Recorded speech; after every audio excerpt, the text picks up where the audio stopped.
Hello, welcome back everyone. Today I'm going to be going over all the pros and cons of the latest Pokemon game in the series, Pokemon Legends ZA. For those of you who don't know, Legends ZA can be played on both the Switch 1 and the Switch 2, with the Switch 1 version being $60 and the Switch 2 version being $70. Now, Legends ZA wasn't initially intended to be a Switch 2 game, and it's actually more of a Switch 1 game. And I know what you might be thinking. How? Legends ZA released October 16th of 2025, so shouldn't it technically be a Switch 2 game? Now, I hear you, but Pokemon Legends ZA was actually close to completion in late 2023 and planned to launch in November of 2024. Likewise, the reason they delayed the release date was because Nintendo probably wanted a Pokemon game to release in the same year as the Switch 2. Okay, moving on.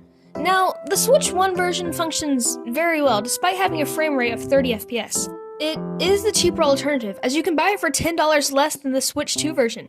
I would recommend if you don't care about the frame rate as much, but it does play surprisingly well. Now, the Switch 2 version is very smooth and runs at 60 FPS. However, it does cost $10 more than the Switch 1 version, and I would recommend it to the gamers who really care about the frame rate and want a nice playthrough.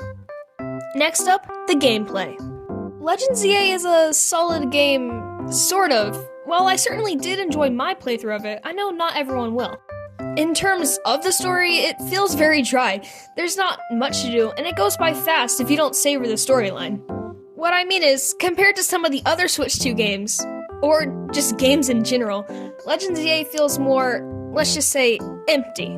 I love Legends ZA, but I feel like they could have added a little bit more to the story. But you can go form your own opinions once you've played the game. Now, the shiny hunting. This is a topic I've covered in the past, but you already know that because you're subscribed, right? No? Okay then. Anyway, I will say I absolutely love shiny hunting in ZA because there are a variety of methods. If you are a shiny hunter, you know that one of the most painful things is despawning a shiny.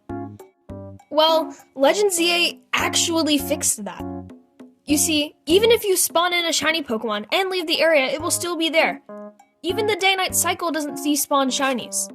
Now, there is a catch. You can only have 10 shinies on the map at once. And also, the only way to truly despawn a shiny is to scare it away, which has happened to me too many times than I can afford to count. Now, there are a few methods you can use to get shinies in ZA. Bench resetting, sparkling powered donuts, AFK shiny hunting with the turbo controller using rubber bands, the despawn-respawn method. And as a shiny hunter, I can say that these do work, and I am glad to have multiple methods to get shinies. Also, if you know any other shiny hunting methods that I left out, let me know in the comments. So, is Legends ZA truly worth it? Well, there are some occurrences in the game that made me question why it exists in the first place. JK. Personally, it depends on what your main goal is. If you like a nice story, which some games do so well, shout out Tears of the Kingdom, then Legends ZA is not for you. But ultimately it comes down to your opinion. However, if you're someone who likes to take their time when doing playthroughs, then I would recommend ZA. And yet again, it does come down to your opinion, so. Now, in terms of what version, both versions run well. They just have different prices and different frame rates.